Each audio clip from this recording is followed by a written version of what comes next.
So ಇವತ್ತು ವರ್ಷದ ಮೊದಲ ಕೇತುಗ್ರಸ್ತ ಚಂದ್ರಗ್ರಹಣ. ರಾಜ್ಯದ ಬಹುತೇಕ ದೇಗುಲಗಳೆಲ್ಲವೂ ಕೂಡ ಬಂದ್ ಆಗಿದೆ. ಗ್ರಹಣ ಮೋಕ್ಷ ಕಾಲದ ಬಳಿಕ ದೇವರ ದರ್ಶನ ಇರುತ್ತೆ, ಅಂದರೆ ರಾತ್ರಿನೂ ಹೋಗ್ಬೋದು. ಬೆಂಗಳೂರಿನ ದೇವಾಲಯಗಳು ಕೂಡ ಬಂದ್. ಬೆಳಗ್ಗೆಯಿಂದ ಮಧ್ಯಾಹ್ನದವರೆಗೆ ಕೆಲವು ಕಡೆ ಎಂದಿನಂತೆ ಪೂಜೆ. ಈಗ ಕಾಡುಮಲ್ಲೇಶ್ವರ ದೇವಸ್ಥಾನ ಹೇಳಿದ್ನಲ್ಲ, ಆ ಥರ ಗ್ರಹಣ ಆರಂಭಕ್ಕೂ ಮುನ್ನ ಎಲ್ಲ ದೇವಾಲಯಗಳನ್ನು ಬಂದ್ ಮಾಡ್ತಾರೆ. ಕೆಲವರು ದರ್ಬಾ ಬಂಧನ ಅಂತಂದ್ಬಿಟ್ಟು ದರ್ಬೆಯಿಂದ ವಿಗ್ರಹವನ್ನು ಬಂಧನ ಮಾಡ್ತಾರೆ. ಗ್ರಹಣದ ವೇಳೆ ದೇವರ ದರ್ಶನಕ್ಕೆ ಅವಕಾಶ ಇರಲ್ಲ. ಗ್ರಹಣ ಮೋಕ್ಷದ ನಂತರ ದೇವಾಲಯದ ಶುದ್ಧಿ ಕಾರ್ಯವನ್ನು ಮಾಡಲಾಗುತ್ತೆ. ಅಷ್ಟೊತ್ತಿಗಾಗಲೇ 7:30-8 ಗಂಟೆ ಆಗೋಗಿರುತ್ತೆ. ಹಾಗಾಗಿ ಕೆಲವು ದೇವಸ್ಥಾನದಲ್ಲಿ ಕೊನೆಯ 1 ಗಂಟೆ 1:15 ಗಂಟೆ ದೇವರ ದರ್ಶನಕ್ಕೆ ಅವಕಾಶ ಕೊಡ್ತಾರೆ.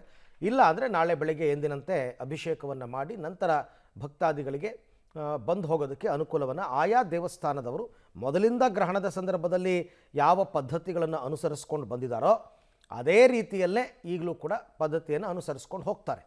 ಅದು ಒಂದೊಂದು ದೇವಸ್ಥಾನದಿಂದ ಒಂದೊಂದು ದೇವಸ್ಥಾನಕ್ಕೆ ಬದಲಾಗ್ತಾ ಹೋಗುತ್ತೆ, ಸಮಯ ಬದಲಾಗ್ತಾ ಹೋಗುತ್ತೆ, ಅಲ್ಲಿನ ಸಿಸ್ಟಮ್ ಬದಲಾಗ್ತಾ ಹೋಗುತ್ತೆ. ಕೆಲವು ದೇವಸ್ಥಾನಗಳಲ್ಲಿ ಗ್ರಹಣ ಶಾಂತಿ ಹೋಮ ಕೂಡ ಮಾಡ್ತಾರೆ.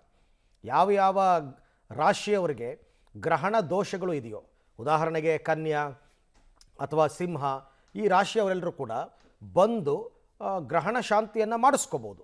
ಬಟ್ ಎಲ್ಲ ದೇವಸ್ಥಾನಗಳಲ್ಲೂ ಅಲ್ಲ, ಕೆಲವು ದೇವಸ್ಥಾನಗಳಲ್ಲಿ ಮಾತ್ರ ಈ ವ್ಯವಸ್ಥೆಯನ್ನು ಮಾಡಿರ್ತಕ್ಕಂಥದ್ದು. ಕೇತುಗ್ರಸ್ತ ಚಂದ್ರಗ್ರಹಣದ ಹಿನ್ನೆಲೆಯಲ್ಲಿ ಗ್ರಹಚಾರ, ಗಂಡಾಂತರ, ಗೊಂದಲ, ಅದಕ್ಕೆ ಪರಿಹಾರ ಎಲ್ಲವೂ ಕೂಡ ಇರುತ್ತೆ. ಪ್ರತಿಯೊಂದು ಕೂಡ ಎಲ್ಲವೂ ಕೂಡ ಇರುತ್ತೆ. ಹಾಗಾಗಿ ಈಗ ಅದನ್ನು ಯಾವ ರೀತಿ ನೀವು ಸದುಪಯೋಗ ಪಡಿಸ್ಕೊಳ್ತೀರಾ ಅಂತಕ್ಕಂಥದ್ದು ಒಂದು ಪ್ರಶ್ನೆ. ಈ ಚಂದ್ರಗ್ರಹಣದಿಂದ ಯಾವ ರಾಶಿಗಳಿಗೆ ಅನುಕೂಲ, ಯಾವ ರಾಶಿಗಳಿಗೆ ಅನಾನುಕೂಲ, ಯಾರಿಗೆ ಮಿಶ್ರ ಫಲ, ಇವೆಲ್ಲವೂ ಕೂಡ ಈ ಹಿಂದೆನೇ ಪಬ್ಲಿಕ್ ಟಿವಿನಲ್ಲಿ ನಾವು ನಿಮಗೆ ಹೇಳಿದ್ದೀವಿ. ವಾನಂಗಳದಲ್ಲಿ ರಕ್ತ ಚಂದ್ರಗ್ರಹಣ ಇವತ್ತು ನಮಗೆ ಕಾಣಿಸ್ತಾ ಇದೆ, ಆದರೆ ಕಾಣಿಸುವ ಅವಧಿ ಮಾತ್ರ ಅತ್ಯಲ್ಪ.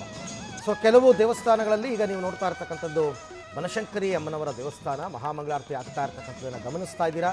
ಯಾರ್ಯಾರು ದೇವಸ್ಥಾನಗಳಿಗೆ ಹೋಗೋದಕ್ಕೆ ಆಗಲ್ವೋ ಇಲ್ಲಿಂದನೇ ಮಹಾಮಂಗಳಾರತಿಯನ್ನು ಕೂಡ ನೋಡ್ಕೊಳ್ಬಹುದು. ಯಾಕೆಂದರೆ ಇವತ್ತು ಗ್ರಹಣದ ದಿನ, ಪರ್ವಕಾಲ, ದೇವರ ದರ್ಶನ ಮಾಡಿದ್ರೆ ತುಂಬ ಒಳ್ಳೆಯದು. ಹಾಗಾಗಿ ದೇವಾಲಯಗಳಲ್ಲಿ ವಿಶೇಷ ಪೂಜೆ ಪುನಸ್ಕಾರಗಳೆಲ್ಲವೂ ಕೂಡ ನಡೀತಾ ಇದೆ. ಸಾಯಂಕಾಲ 1:20 ವೇಳೆಗೆ ಗ್ರಹಣ ಪ್ರಾಪ್ತಿಯಾಗುತ್ತೆ. 6:46 ತನಕನೂ ಕೂಡ ಗ್ರಹಣ ಇರುತ್ತೆ. ನಮಗೆ ಕೊನೆಯ 20 ನಿಮಿಷ ಗ್ರಹಣ ಮೋಕ್ಷವಾಗೋದನ್ನು ನಾವು ನೋಡ್ಬೋದು.